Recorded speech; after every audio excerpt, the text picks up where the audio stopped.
नमस्कार।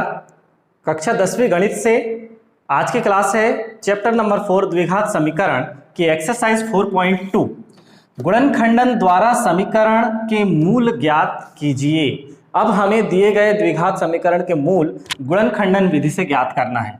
तो आइए कैसे ज्ञात करते हैं समझते हैं। हमारे पास हल लेते हैं 2x² - 5x + 3 = 0। यह एक द्विघात समीकरण ज्ञात है हमें।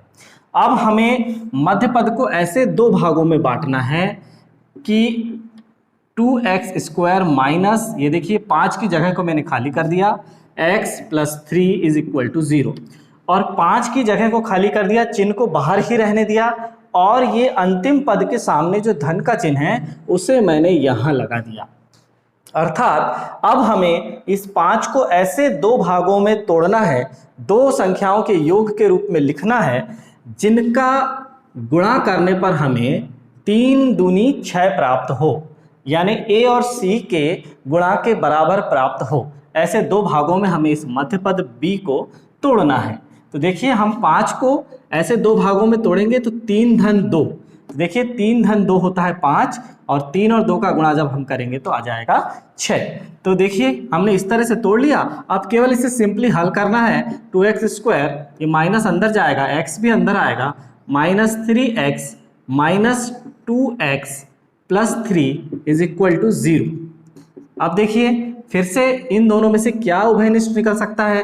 x दोनों में है तो हमने x को कॉमन निकाल लिया, तो अंदर क्या बचेगा 2x - 3 और इन दोनों में से कुछ भी कॉमन नहीं निकल रहा है तो चिन्ह सहित -1 को हम कॉमन निकाल लेंगे, तो अंदर बचेगा 2x धनात्मक और धन 3 जो धनात्मक था वो हो जाएगा ऋणात्मक।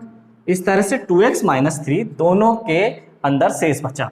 अब ये 2x - 3 2x - 3 दोनों में है, इसलिए हमने 2x - 3 को कॉमन ले लिया, अंदर बचा x - 1 = 0। दो गुणनखंड हमें प्राप्त हो गए। अब हमें मूल ज्ञात करना है, तो लिखेंगे जब 2x - 3 = 0 इंप्लाइज, इस 3 का पक्षांतर कर देंगे तो 2x = क्या हो जाएगा 3 और इंप्लाइज x = हो जाएगा 3/2। हमें पहला मूल प्राप्त हुआ 3/2। अब देखिए तथा जब, अब दूसरा वाला मूल देखते हैं क्या है, x - 1 = 0। दूसरे वाले गुणनखंड को जब हम 0 लिखकर देखते हैं तो हमें क्या प्राप्त हो रहा है, x = प्राप्त हो रहा है 1। ये हमारा दूसरा मूल है, ये पहला मूल, ये दूसरा मूल। तो नीचे आंसर आ जाएगा द्विघात समीकरण कौन सा है, 2x² - 5x + 3 = 0 के मूल कौन कौन है, 3/2 एवं 1 है। चलिए लेते हैं उदाहरण नंबर 5। द्विघात समीकरण 3x² - 2√6x + 2 = 0 के मूल ज्ञात कीजिए। तो हल में हमने ले लिया द्विघात समीकरण। क्या है हमारा द्विघात समीकरण, 3x² - 2√6x + 2 = 0। अब इसमें हमें क्या करना है, मध्य पद को ऐसे दो भागों में तोड़ना है कि 2 तिया 6 या 3 दूनी 6 के बराबर प्राप्त हो। तो देखिए √6 और √6 का गुणा करते हैं तो वैसे ही 6 आता है, तो हमें इसे लिखना है 3x² माइनस जैसे का वैसा, 2√6 की जगह खाली, x के स्थान पर x, प्लस के स्थान पर प्लस, 2 के स्थान पर 2, जैसा का वैसा। अंतिम संख्या के सामने जो धन का चिन्ह है उसे हमने यहाँ लगा दिया। अब 2√6 को हमें दो भागों में तोड़ना है तो हमने लिख दिया √6, क्योंकि √6 और √6 का गुणा जब हम करेंगे तो हमें क्या प्राप्त होगा, 6 प्राप्त होगा। हमें चाहिए भी क्या, 6 ही चाहिए। तो देखिए ये हो जाएगा 3x² माइनस अंदर गया √6x, फिर माइनस अंदर गया √6x + 2 = 0। अब हमें ये देखना है कि इन दोनों पदों में से क्या कॉमन निकल सकता है। इन दोनों में से निकल सकता है, देखिए ये √6 है, यानी वास्तव में क्या है, √2 × √3 है। √2 और √3 का गुणा है तो हम √3 कॉमन ले सकते हैं क्योंकि दोनों में है, क्योंकि 3 क्या है, √3 और √3 का गुणा है।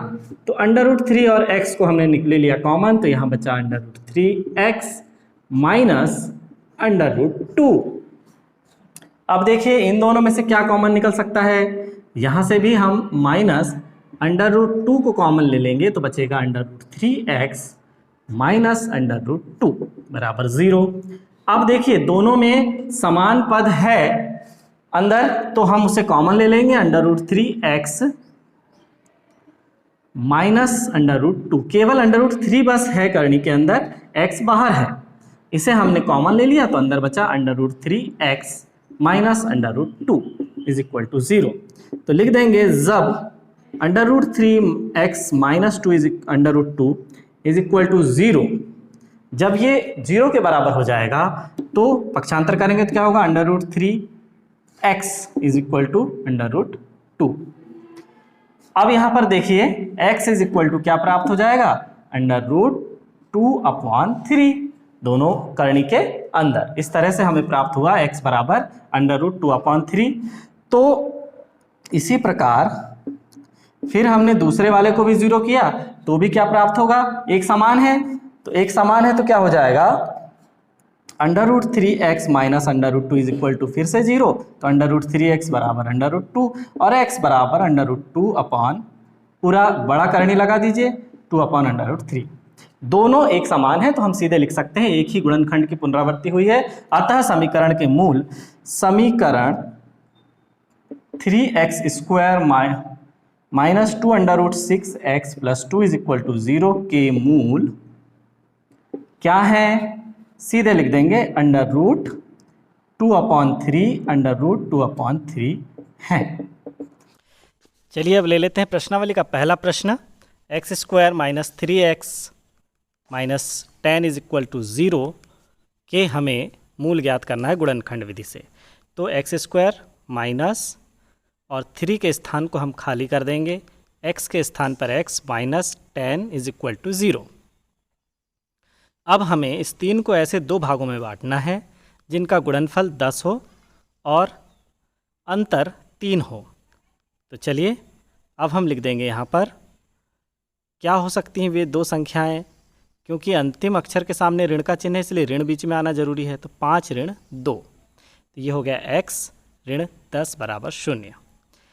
अब हम अंदर गुणा कर देंगे तो हो जाएगा x वर्ग ऋण 5x, फिर ऋण और ऋण का गुणा हो जाएगा तो धन 2x ऋण 10 बराबर 0।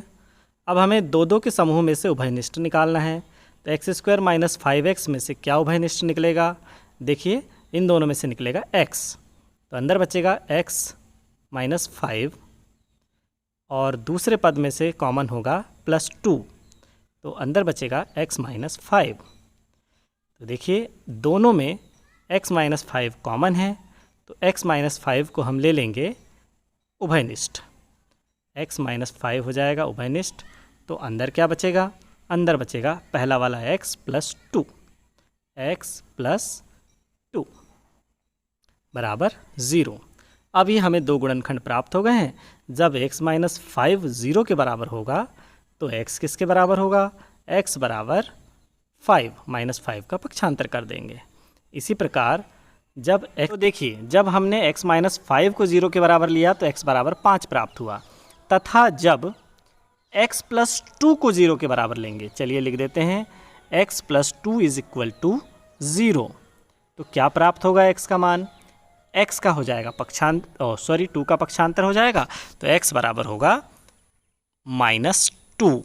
इस प्रकार द्विघात समीकरण के मूल हमें क्या क्या प्राप्त हुए, पहला मूल हमें प्राप्त हुआ x बराबर 5 और दूसरा मूल हमें प्राप्त हुआ x बराबर ऋण 2। तो हम आंसर लिख देंगे x बराबर 5 ऋण 2।